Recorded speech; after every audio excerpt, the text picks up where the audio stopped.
வாழ்க வளமுடன். நான் உமா ஸ்ரீனிவாசன். கண்ணதாசன் வீட்டு கைமானத்துக்கு நான் உங்களை அன்போடு வரவேற்கிறேன். இன்னைக்கு நம்ம பார்க்க போகிறது செட்டிநாடு ஸ்பெஷல் தாங்க. செட்டிநாடு ஸ்பெஷல் தவளை வடை. ரொம்ப நல்லா இருக்கும். அந்த தவளை வடை சாப்பிட்றதுக்கு அவ்வளோ ருசியாக இருக்கும். இது நம்ம எப்படின்றது இப்போ பார்க்கலாம் வாங்க. இப்போ தவளை வடைக்கு தேவையான பொருளுங்க. இப்போ இந்த கப்பு எடுத்துக்கிட்டிங்கன்னா இந்த கப்பு ஃபுல்லாக எல்லாமே ஒரே அளவு தான். என்னென்னா உளுந்து, கடலைப்பருப்பு, துவரம்பருப்பு, பாசிப்பருப்பு, பச்சரிசி, புழுங்கலரிசி எல்லாமே ஒரே அளவுங்க. இதில் அந்த கப்பில் ஒரே அளவுனா ஜவ்வரிசி அந்த கப்பில் அரை. பாருங்கள், இந்த கப்பில் எல்லாமே ஒரு கப்பு ஃபுல்லாக எடுத்துகிட்ருக்கேன். ஜவ்வரிசி மட்டும் அரை கப் எடுத்துகிட்ருக்கேன். இப்போ ஜவ்வரிசி தனியாக ஊற வைக்கணும், மொத்தமாக ஒன்றா ஊற வைக்கணும்.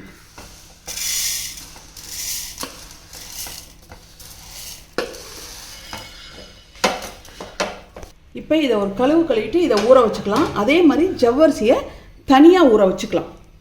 தனியாக ஜவ்வரிசியை ஊற வச்சுக்கலாம். இப்போ நல்லா ஊறிடுச்சு. பருப்பு, அரிசி எல்லாம் போட்டு இதுவங்க ஜவ்வரிசி நல்லா ஊறிடுச்சு.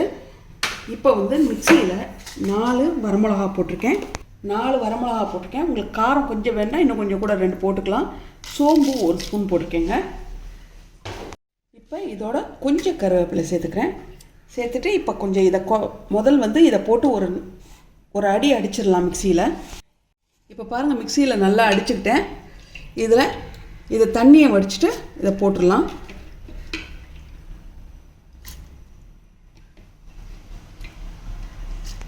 இப்போ இதுக்கு தேவையான அளவு உப்பு போட்டு இதை ரொம்ப நைஸாக அரைக்க வேணாம், ஓரளவுக்கு ரவை மாதிரி பதத்தில் இதை அரைச்சி எடுத்துக்கலாம். இப்போ இந்த பாருங்கள், குறைன்னு அரைச்சிட்ருக்கேன். கொஞ்சம் தண்ணி ஊற்றியே அரைச்சிக்கோங்க. இது ஏன்னா நம்ம கரண்டியில் எடுத்து தான் ஊற்ற போகிறோம், அதனால் கொஞ்சம் தண்ணி ஊற்றியே நீங்கள் அரைச்சிக்கலாம்.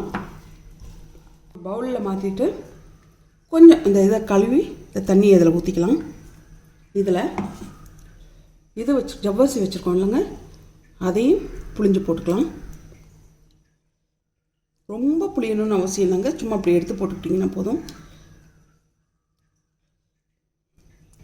இப்போ இதோட கொஞ்சம் வெட்டி வச்ச தேங்காய்ங்க, பொடியாக வெட்டி வச்ச தேங்காய். நீங்கள் திருகி கூட, தேங்காய் பிடிக்கல அப்படின்னா திருகி கூட போட்டுக்கலாம். ஆனால் இதுக்கு வெட்டி வச்சு தான் போடுவாங்க, ரொம்ப ருசியாக இருக்கும் அது. அவ்வளோதான், இதை கலக்கிக்கலாம். இப்போ இதை கலக்கிக்கலாம். இது தட்டியெல்லாம் போடுறது இல்லைங்க, கரண்டியில் எடுத்து ஊற்றுற வடை தான் அது, தவளை வடை. நீங்கள் கருவேப்பிலை பச்சையாக வேணாலும் வெட்டி கூட போட்டுக்கலாம். ஆனால் இப்படி போட்டால் வாயில் உங்களுக்கு படவே படாது. இது பாருங்கள், இந்த அளவு இது தட்டை வராது, இந்த அளவு இருந்தால் போதும் உங்களுக்கு. இது வெறும் பருப்பு வகைன்றதால நான் கொஞ்சம் பெருங்காயம் சேர்த்துக்க போகிறேன். நீங்கள் வேணும்னா சேர்த்துக்கலாம், வேண்டாம்னா விட்டுடலாங்க. இப்போ இப்படி ஒரு கரண்டியாக எடுத்து ஊற்ற வேண்டியதான். இது ஷேப்பே இருக்காது, உங்களுக்கு கோணமானதான் இருக்கும். அதான் தவளை வடை பேரே. நல்லா முறுமுறுன்னு வேக வேணுங்க. இது பாருங்கள், நல்லா செவக்க வேகணும். உங்களுக்கு ஷேப்பே இருக்காதுங்க, இது கோணமானலாக தான் இருக்கும். இது நல்லா செவக்க விட்டு இதை எடுத்துடலாம். ஊற்றுற விதமும் ஒன்று இருக்குங்க. இப்படி கரண்டியில் எடுத்து இப்படி ஊற்றுனீங்கன்னா அப்படி உருண்டையாக நின்றோம்.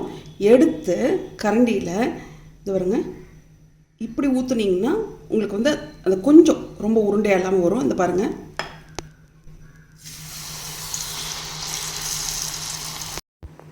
இப்போ தவளை வடை எப்படின்றது பார்த்தவங்க இது பண்ணி பாருங்கள், டேஸ்ட்டாக இருக்கும். ஆனால் சூடாக சாப்பிடணும். ஏன்னா மேல் பாக்கு மட்டும்தான் உங்களுக்கு மொறுமொருன்னு இருக்கும், உள்ளே மெத்துன்னு தான் இருக்கும். எண்ணெய் ரொம்ப இழுக்காது உங்களுக்கு. ரொம்ப டேஸ்ட் ரொம்ப நல்லாயிருக்கும். தேங்காய் ரொம்ப பிடிக்கும்னா இன்னும் நல்லா ஒரு கைப்பிடி தேங்காய் அந்த கருப்பு தோலை மட்டும் தேங்காயில் எடுத்துகிட்டு சின்னதாக வெட்டி போட்டிங்கன்னா நல்லாயிருக்கும். அது மாதிரி ஜவ்வரிசியும் இன்னும் கொஞ்சம் ஜாஸ்தி சேர்த்துக்கிட்டிங்கன்னா நல்லாயிருக்கும். இது ட்ரை பண்ணி பாருங்கள். ஆனால் சூடாக சாப்பிடுங்க. அந்த சூடு ஆரம்பிச்சுன்னா மெத்துன்னு ஆயிரும் மொத்தமாகவே. இதை ட்ரை பண்ணி பாருங்கள், உங்களுக்கு ரொம்ப பிடிக்கும். பிடிச்சிருந்தா எனக்கு கமெண்ட்டில் கட்டாயம் சொல்லுங்கள். வாழ்க வளமுடன்.